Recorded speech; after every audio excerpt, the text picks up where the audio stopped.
How much permission do you really need to make a move? Making decisions is a fundamental part of life. Every day we face countless choices, some minor, like what to eat for lunch, and others more significant, like changing careers or starting a new relationship. But how often do you stop and wonder whether you need permission before making a move? The concept of permission is deeply ingrained in our personal, professional, and social lives, often influencing the way we act and think without us even realizing it. Understanding when and why you need permission, and when you don't, is crucial for building confidence and making informed decisions. This explores the complex nature of permission, helping you identify when you need it, when you don't, and how to navigate the fine line between confidence and consent. 1. Understanding permission. Permission is essentially the act of seeking approval or authorization before taking action.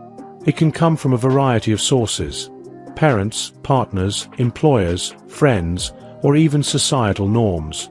The need for permission stems from both practical and psychological roots. From a young age, we are taught to ask for permission, to leave the dinner table, to go out with friends, or to buy something with our allowance.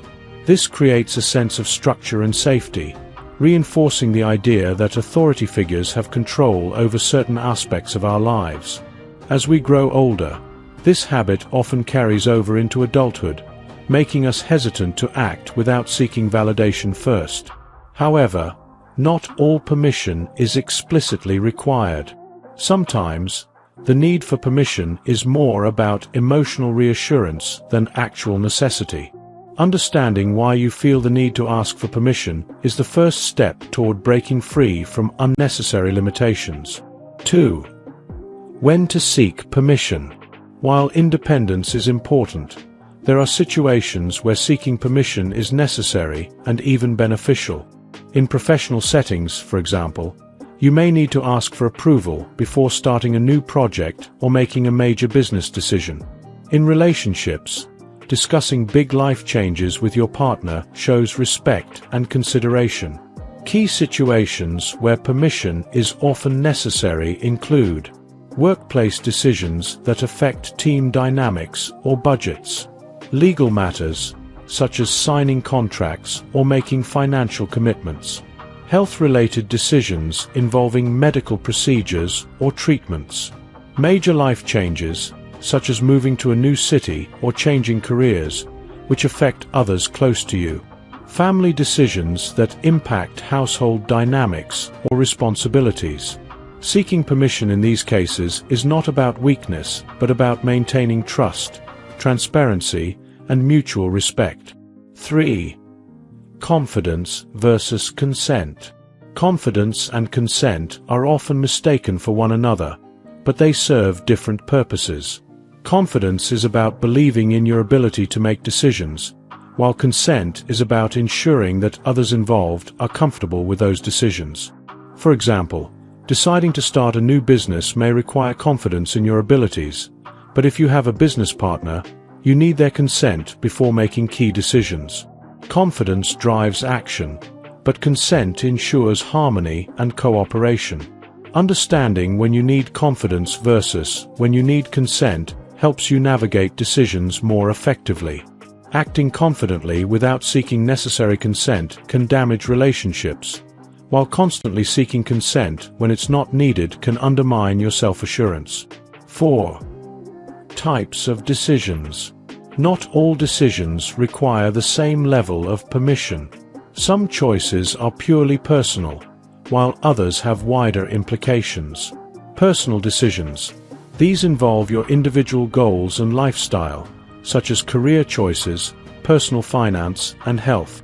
For these decisions, you may seek advice, but ultimately need to trust your own judgment. Professional decisions. These impact your work and may require input from managers, colleagues, or stakeholders. Understanding the chain of command and company policies helps you determine when permission is necessary. Social decisions. These involve interactions with others, such as organizing events or joining new social groups. While permission may not be explicitly required, Consideration for others' feelings and preferences is important. Distinguishing between these types of decisions helps you gauge when to seek permission and when to act independently. 5. Direct versus indirect permission. Permission doesn't always have to be direct. Sometimes, indirect signals provide enough assurance to move forward. Direct permission. This involves a clear yes or no from an authority figure or stakeholder. For example, getting approval from your boss for a project or asking your partner about a major purchase. Indirect permission. This involves interpreting cues from the environment or people involved. If your manager encourages you to take initiative, you may not need explicit approval for every step. If your partner has previously supported similar decisions, you can reasonably assume they would be okay with your choice. Learning to read indirect permission requires emotional intelligence and an understanding of the context. 6. Consequences of acting without permission. Acting without permission can lead to conflict, mistrust, and negative outcomes. In the workplace, bypassing the chain of command can result in professional consequences, such as losing credibility or damaging relationships with colleagues. In personal relationships, failing to seek permission for significant decisions can make others feel disrespected or overlooked. For example, planning a major vacation without consulting your partner could create resentment and conflict. Weighing the potential consequences helps you decide whether seeking permission is necessary or if you can afford to take the risk. 7. Cultural and social norms. Cultural and social norms play a significant role in shaping our attitudes toward permission. In some cultures, hierarchical structures and respect for authority are deeply valued, making it more common to seek permission before making decisions. In other cultures, individualism and personal autonomy are emphasized, encouraging people to act independently. Understanding the cultural context helps you navigate permission dynamics more effectively. What is acceptable in one setting may be viewed as disrespectful or inappropriate in another. Adapting to these norms shows awareness and sensitivity. 8. When it's okay to act without permission. There are times when seeking permission is unnecessary and even counterproductive. Constantly seeking approval for minor decisions can undermine your confidence and make you appear uncertain. Situations where you can skip permission include personal decisions that affect only you, creative or low-stakes decisions where the outcome is reversible, decisions within your area of expertise where you are trusted to act independently, situations where waiting for permission could lead to missed opportunities. Acting confidently without seeking permission in these cases demonstrates self-reliance and leadership. 9. Overcoming fear of rejection. One of the main reasons people seek permission is the fear of rejection or criticism. The idea that someone might disapprove of your choice can create hesitation and self-doubt. Building confidence involves shifting your mindset from fear of rejection to acceptance of feedback. Not every decision will be perfect, but mistakes are valuable learning opportunities. Strategies to overcome fear of rejection. Focus on your intentions rather than the outcome. Prepare for possible objections and have a plan to address them. Remind yourself that you are capable of handling setbacks. Start with small decisions to build confidence over time. Confidence grows when you learn to trust your judgment, even when others disagree. 10. Final tips. Navigating permission dynamics requires a balance of confidence, respect, and situational awareness. Here are some final tips to help you make decisions more effectively. Know your limits and understand when you have the authority to act.